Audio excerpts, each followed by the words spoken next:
Aujourd'hui, c'est une vidéo que tout le monde attend. Je vais vous emmener avec moi dans un terrain très dangereux. Parfois, dans l'espace commentaire, j'ai ce genre de Sandoz, tu t'attaques que aux brouteurs sans défense avec leur vieux PC sous Windows 7. Pourquoi tu ne t'attaques pas plus fort que toi, comme les vrais hackers russes? Pas faux.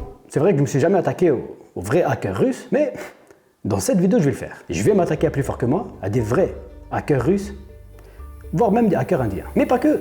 Il y aura bien évidemment aussi des brouteurs. Des brouteurs qui ne sont pas sous Windows 7 cette fois-ci. Des brouteurs que je vais confronter à des hackers russes. En gros, je vais m'attaquer à des hackers russes qui, eux, vont essayer de m'arnaquer ma chaîne YouTube avec un virus. Je vais prendre ce virus et l'installer sur des ordinateurs de brouteurs que j'ai infiltrés au préalable. Je prends des scammers pour taper d'autres scammers.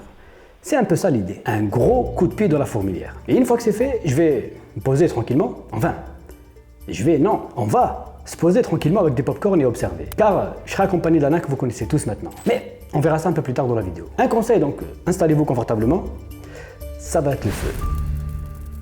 Pour réaliser cette expérience, j'avais pensé à plusieurs scénarios. Pour attaquer des scammers et des hackers de haut niveau, un seul scénario plutôt plausible, et surtout en rapport avec moi, a retenu mon attention. Vous avez tous entendu parler de cette histoire quand Michou avait perdu sa chaîne YouTube. Les gars, je sais pas ce qui est en train de se passer, j'ai plus de chaîne YouTube.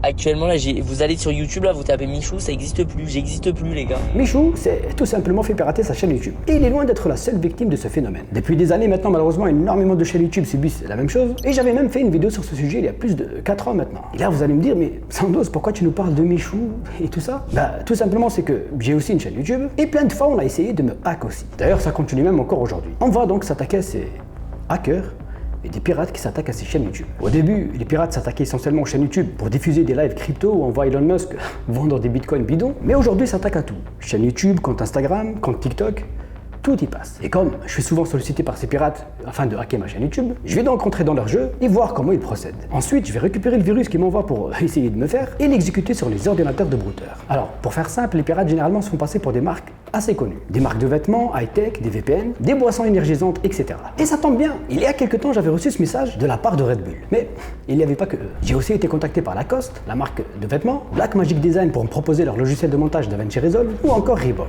Bon ben, ça va être ma porte d'entrée en contact avec ces hackers. Je réponds à Lacoste en leur disant que j'étais super content et surtout très intéressé de collaborer avec eux, etc. J'enchaîne avec Blackmagic Design, je leur dis plus ou moins la même chose, et je finis avec Red Bull. Maintenant, plus qu'à attendre leur réponse et la suite des étapes.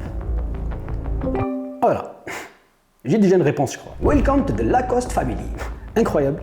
Je fais partie de la famille Lacoste maintenant. Il m'explique dans le mail que tout est ok pour la collaboration. Il me demande même de faire une vidéo sponsor avec un semblant de kit Media qui se trouve sur un lien téléchargeable juste ici. Et si vous cliquez et téléchargez ce qu'ils appellent le Media Kit, c'est foutu. Mais moi je vais le faire. Et je vais le faire avec Lana, dans un lieu sûr bien évidemment, et on va récupérer le virus que le hacker russe m'a envoyé. On va le prendre, on va voir un peu comment il fonctionne, comment ils arrivent à avoir accès à ces chaînes YouTube, comment ils parviennent à changer les mots de passe, etc.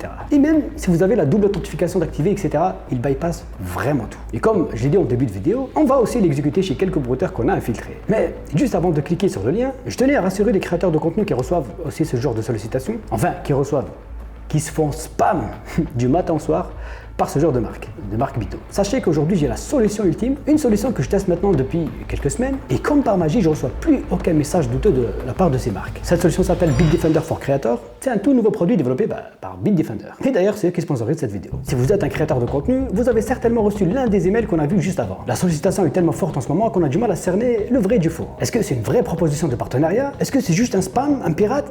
On est perdu. Et c'est pour ça que Bitdefender, avec leurs 20 ans d'expertise dans le domaine de la cybersécurité, ont développé, ils ont mis en place Bitdefender for Creator. Quand c'est pour nous les youtubeurs ou encore pour les agents de youtubeurs qui traitent les demandes de partenariat. Fini les petits stress et les heures de recherche qu'on fait à chaque fois pour vérifier l'authenticité d'un email. Avec Bitdefender for Creator, vous allez pouvoir enfin vous concentrer à 100% sur votre productivité et créativité. Personnellement, je teste depuis quelques semaines maintenant et je peux vous dire que ça change vraiment tout. Quand c'est vert comme ici par exemple, c'est que l'email est safe, donc legit et authentique. Et les emails d'arnaque avec les liens de phishing sont directement et automatiquement supprimés, et dès qu'elle détecte un mail douteux ou bizarre, il est signalé en rouge comme danger, comme on peut le voir juste ici. Donc c'est une douille. Bitdefender Security for Creator est une solution complète pour protéger les créateurs et il le fait en 3 étapes. L'étape 1, c'est la surveillance de votre chaîne YouTube 24h/24, 7 jours sur 7. Il vous alerte dès qu'elle détecte une activité suspecte. L'étape 2, c'est la protection contre le phishing comme on l'a vu juste avant. Et on a la 3e étape, c'est la prévention contre le piratage et les virus qui menacent votre chaîne chaque jour. Et imaginons que malgré tout ça, votre chaîne se fait pirater. L'erreur est humaine. Aucun problème. Bitdefender offre une assistance au recouvrement de comptes. En gros, ils vont vous aider dans toutes les étapes pour récupérer un compte ou une chaîne YouTube, même après un piratage. Je suis l'ambassadeur français de Bitdefender, donc je teste parfois les produits un peu en avant-première avant de vous les présenter. Et je peux vous dire que cette solution, tout les créateurs de contenu devraient l'avoir. Pour l'instant, elle est réservée seulement à YouTube, mais ils m'ont dit qu'ils vont l'étendre prochainement, pour sécuriser aussi vos autres comptes TikTok, Instagram, etc. En plus, en ce moment, il y a une offre très intéressante. Pour seulement 7,80 € par mois, on peut déjà protéger sa chaîne YouTube et avoir aussi une protection anti-phishing. Et avec cette même solution, on peut protéger jusqu'à 5 appareils contre les piratages. Et si vous êtes plusieurs à gérer la chaîne YouTube, il est possible aussi de choisir l'une des autres formules qui vous convient. En plus de ça, vous avez la garantie 30 jours satisfaits ou remboursés et l'assistance d'un expert 24 heures sur 24. Voilà, comme d'habitude, vous trouverez toutes les informations dans la description. Nous, on va enfin cliquer sur le virus envoyé par les hackers. Après avoir téléchargé le fameux virus, il est temps maintenant de voir ce qu'il contient. Et bien évidemment, je ne vais pas l'ouvrir sur mon PC. Pour l'expérience, je vais le faire avec la main sur un serveur VPS. Comme on peut le voir, c'est un simple fichier compressé avec WinRAR, mais protégé avec un mot de passe. Un mot de passe que le Folacoste m'a laissé dans son mail réponse. Un mot de passe extrêmement complexe, avec des caractères spéciaux, des majuscules, des chiffres, c'est faux. Lacoste. C'était ça le mot de passe. On met le mot de passe, on décompresse le fichier, et là on tombe sur un fichier PDF et 4 vidéos. Jusqu'ici, ça a l'air d'être propre. Le PDF peut bien être le script ou le contrat de l'opération commerciale, c'est ce que les marques font généralement. Donc, c'est ok. Et les vidéos, ça peut être des extraits à inclure dans la partie sponsor. Mais là, avait senti le truc. Le PDF cache quelque chose. On va donc aller dans les paramètres fichier Windows et activer l'affichage des extensions des applications. Et par magie, bim! En réalité, le fichier PDF, c'est juste une simple icône. Une icône qui cache bien un fichier exécutable. Et les fichiers vidéo MP4, est-ce qu'ils cachent aussi quelque chose? Un logiciel malveillant? Normalement, non, mais par mesure de sécurité, on décide avec l'ANA de l'ouvrir, mais de l'ouvrir sur un ordinateur de brouteur. Bon, là il est un peu tard, on choisit un brouteur un peu au pif, on prend le premier qui est connecté, on lui transfère l'un des fichiers vidéo envoyés par le hacker, et on l'exécute. Pierre, one word to describe yourself. C'est juste une vidéo. Maintenant, il est temps d'analyser le fameux PDF exécutable. On retourne dans le dossier envoyé par le Folacoste et on upload le fichier sur VirusTotal. VirusTotal, pour ceux qui ne connaissent pas, c'est un service de Google d'analyse de malware en ligne. Plutôt pratique en cas de doute sur un fichier. Et le doute ici se confirme. Après avoir uploadé le PDF.exe, les premiers résultats tombent. Il est détecté comme un trojan, un cheval de Troie, et le score de recherche il est de 5 sur 72. Et ça, je peux vous dire que c'est plutôt un bon score pour un virus. Bon. On laisse Lana nous expliquer un peu ce qu'il cache. Alors on peut voir déjà que 5 sur 72, c'est quand même plutôt bon, hein. C'est-à-dire que vraiment le virus n'est pas connu du tout. Et si on va dans les détails, on peut voir donc il y a la société, est-ce qu'ils ont créé une signature sur base d'une usurpation de société. Donc ils vont usurper une entité, mais l'identité d'une société pour créer un nouveau certificat. Ou alors peut-être que le certificat a fait partie d'un leak de code source. Donc dans le code source d'une application, il y avait aussi le certificat, la clé privée, le mot de passe qui permet du coup de générer des applications avec le certificat de la société. Du coup, c'est très pratique parce que Windows Defender, pour lui, c'est une application legit, créée par une société, c'est signé, tout est bon, il peut l'exécuter. Si on regarde un petit peu dans Behavior, donc le comportement du virus, on peut voir qu'il va faire une requête à un site externe, et ça, c'est très pratique, ça veut dire que l'arnaqueur va être notifié quand quelqu'un installe son exe. Donc, ça veut dire que l'arnaqueur, il reçoit en plus l'IP de la victime, et il sait qu'il peut agir là, maintenant, parce que quelqu'un vient d'exécuter son virus. Alors, qu'est-ce qu'il fait d'autre? On peut voir aussi qu'il va lancer Chrome en mode Remote Debugging Port. Ça veut dire que l'attaquant va pouvoir se connecter au Chrome de la victime, et en faisant ça, il peut du coup piquer tous les cookies de la victime, dont bien sûr Google. Donc c'est-à-dire que sans entrée de login, sans mot de passe et sans passer par la double authentification, il peut accéder au compte Google et bien sûr surtout au compte YouTube. Et c'est comme ça que les hackers prennent le contrôle des chaînes YouTube de vos créateurs préférés. Généralement, une fois les chaînes YouTube piratées, finissent en vente sur des forums sombres ou encore sur le dark web. C'est pour cette raison qu'on retrouve souvent des lives d'Elon Musk qui publie une autre arnaque liée à la crypto-monnaie. Ici, l'arnaque touche non seulement le créateur de contenu qui va perdre sa chaîne YouTube, ses adresses email, et même, dans certains cas, tout son ordinateur et ce qu'il contient. Les hackers russes ici, la cible qu'ils veulent atteindre, c'est vous. Les personnes qui suivent ces créateurs de contenu. Donc, je le rappelle encore une fois, la solution proposée par Bitdefender peut vraiment sauver des années de travail. Et surtout protéger votre communauté. Bon, maintenant qu'on est sûr qu'on tient un virus entre les mains, on a compris un peu comment il fonctionne, comment il agit, mais il est temps d'aller l'exécuter chez des brouteurs et voir un peu ce que ça fait sur leur PC. Mais juste avant de le faire, entre-temps j'avais reçu d'autres réponses aux mails que j'avais envoyés aux hackers russes. Reebok m'ont répondu et la méthode est quasiment la même. Sauf que le mail ici il est plutôt bien présenté, avec des images, la signature de PDG de Reebok, etc. C'est vraiment bien fait. Red Bull, ils m'ont envoyé quasiment la même chose que Lacoste. Et d'ailleurs je me pose même une question, ça serait pas les mêmes hackers derrière Lacoste? Certainement. Mais il y a un autre mail qui va retenir mon attention, c'est celui de Blackmagic Design, car il est un peu plus vicieux que les autres. Regardez. Déjà, leur réponse, ils m'appâtent avec des dollars un peu partout. Ils me disent qu'ils font le paiement de la sponsor assez rapidement, avec même des royalties et un code promo proposé à mon audience. Et comme on peut le voir ici, j'ai même un bonus de vues. Si ma vidéo dépasse les 10 000 vues, je gagne 5 centimes par vue, donc ça me fait 500 $ environ. Les 100 000 vues, on est à 7 centimes, ce qui fait environ 7 000 €. Et là, ça commence à être plutôt pas mal pour 100 000 vues. Et si je dépasse le million de vues, là on est à 9 centimes par vue, ce qui fait un total de 90 000 $ la sponsor.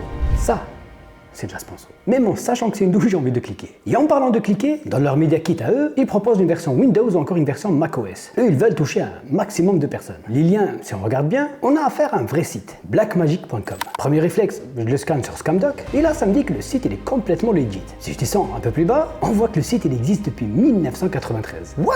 Le site, il est plus âgé que la plupart des gens qui regardent cette vidéo. Là, vraiment, je pense qu'on peut pas faire plus legit. Mais si on copie-colle le lien et qu'on l'ouvre tel quel sur un navigateur, on tombe sur un site qui vend des plantes hydroponiques.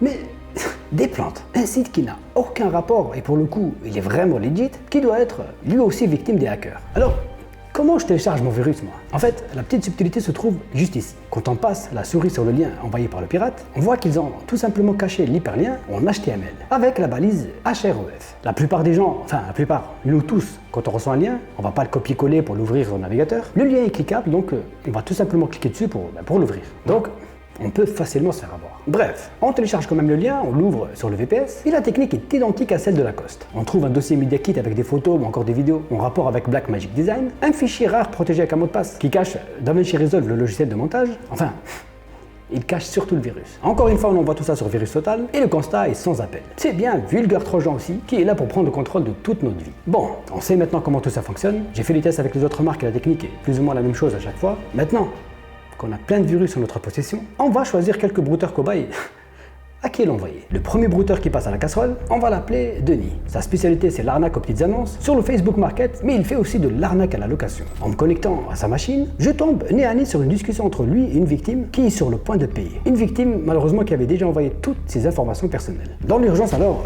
je décide d'appeler la victime. Allô? Oui, allô, Gaëtan? Oui. Et il se trouve là, je vois, j'ai infiltré un brouteur et je vois que tu es en train de discuter avec lui par rapport à un appartement, 27 mètres carrés, rez-de-chaussée à Montpellier. Là, je le vois en temps réel en train de te parler par email. J'ai vu que tu as envoyé tes informations personnelles, c'est pour ça d'ailleurs que c'est comme ça que j'ai pu avoir ton numéro de téléphone. Ah oui, QSTA. Ah ouais, effectivement, oui. Ouais, j'ai juste mis mon numéro de téléphone, sinon j'ai aucun document qui en suivi, ouais, effectivement. Il va te demander de recevoir soit un chèque ou de faire d'envoyer une caution en avance, etc. Ne le fais surtout pas, c'est une arnaque. Ouais, j'ai vu ça. Ok, bah merci beaucoup. Bah, ça fait une arnaque en plus de déceler, et c'est sympa.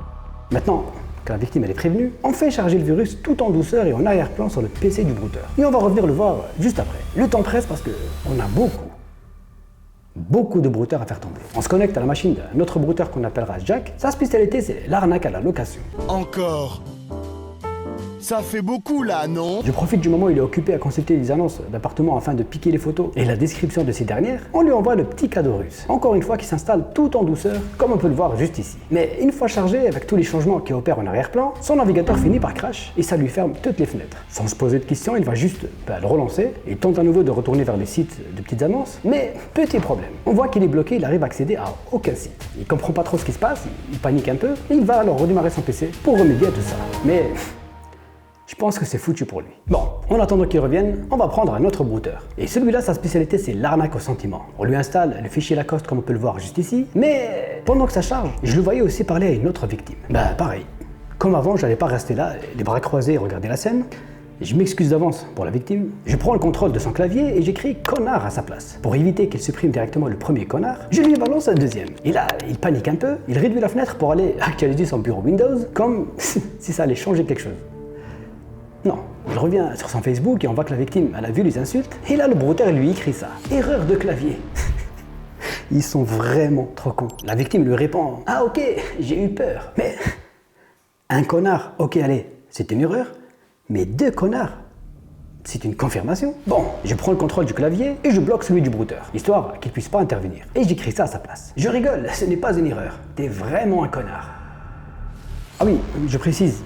Au cas où, là, j'ai absolument rien contre la victime, c'est justement pour la sauver et niquer la crédibilité du brouteur. Et ça marche. La victime lui répond « Bon, c'est t'as que ça à faire, moi je travaille. Merci. » Je lui dis que moi aussi je travaille, je suis un brouteur qui est là pour l'arnaquer. Et ça a marché, car sa réponse fut « Casse-toi de là, arrête de me casser les couilles, m'envoie pas de message. J'ai pas que ça à branler, y en a qui travaillent. On n'est pas tous en Afrique en train d'essayer d'arnaquer les gens. Va te faire mange tes morts, fils de pute. Il finit par bloquer le brouteur. Bon, ce brouteur est fait, on lui a cassé son plan avec sa victime, mais il a reçu aussi le petit cadeau de Lacoste. On le laisse agir tout ça et reviendra le voir un peu plus tard pour constater les dégâts. En attendant, on retourne voir le premier brouteur affecté pour voir si le petit cadeau a commencé à faire effet. Et effectivement, le virus a bien commencé à s'attaquer à toutes ses adresses email. Comme on peut le voir ici, tout a été déconnecté. Mais comme on peut le voir quand il va essayer de se reconnecter à ses adresses email, on voit bien ici qu'il a reçu un petit message d'alerte Google. Un message lui annonçant qu'un nouvel appareil vient de se connecter depuis une autre machine. Mais il s'en fout complètement. Enfin, il s'en fout. Il va juste pas tenir compte du message et il va le supprimer. Mais il va aussi comprendre qu'il y a un truc qui va pas. Car on va l'entendre parler au téléphone, il avait l'air d'être un peu furieux. Est-ce qu'il a vu des trucs se passer sur son PC? Est-ce que la déconnexion de ses emails l'a fait paniquer?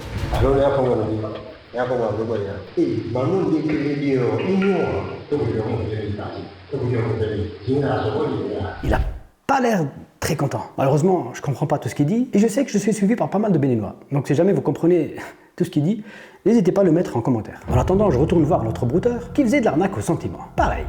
C'est l'heure du constat. Il remarque à son tour qu'il y a quelque chose qui ne va pas, on le voit aller dans les réglages et clique un peu partout sans vraiment trop comprendre ce qui se passe. Et entre deux réglages, il continue à arnaquer et parler à des victimes. Là, on le voit sur le point de relancer une victime d'un certain âge. Et pour lui détruire toute sa crédibilité, on change pas une méthode qui gagne. Je lui bloque son clavier et je marque « Connard, je suis un brouteur ». Et vu que je suis en roue libre, je laisse un message subliminal au brouteur en lui disant que les hackers russes sont là. Pour voir un peu ce qu'il pense de tout ça, je lui demande s'il veut que j'arrête d'écrire à ses clients. Oui, clients, c'est comme ça qu'ils appellent leurs victimes. Et contre toute attente, il me répond « Oui ». Je lui dis « Ok, nous sommes des hackers russes » et j'allume son micro.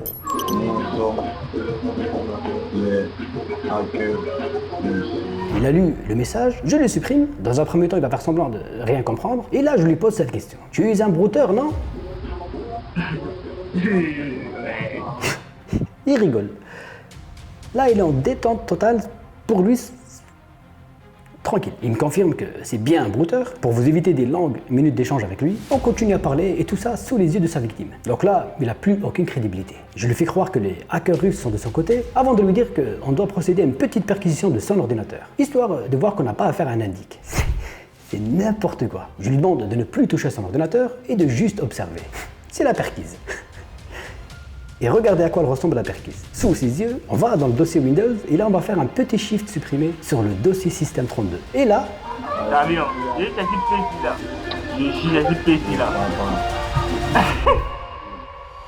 On refait la même manipulation sur son bureau, 19 gigas de données à la poubelle. Et on entend qu'il commence à essayer d'intervenir. Mais le clavier ne répond pas. Paniqué, la seule solution qu'il trouve c'est d'éteindre son ordinateur. Avec la main, on a continué à installer plein d'autres petits cadeaux à des brouteurs, tout en les trollant au passage. Et je peux vous dire que parfois on a passé des soirées bien marrantes. L'idée d'aller récupérer des virus sur des scammers qui essayent d'arnaquer des créateurs et les mettre à des brouteurs, j'estime qu'elle est bénéfique pour tout le monde. Les hackers qui créent ce genre de virus, souvent sont russes, indiens, voire même parfois asiatiques, ils espèrent hacker une chaîne YouTube, encore des comptes Gmail, etc. pour les mettre en vente sur le dark web. Et nous, on prend les virus qu'ils créent pour les mettre sur des vieilles machines où ils comprennent absolument rien ce qui se trame. Donc perte de temps et d'énergie pour ces hackers russes. Et de l'autre côté, on a des brouteurs qui finissent par perdre tous les outils avec lesquels ils arnaquent leurs victimes, à savoir adresse email, compte Facebook, etc. etc.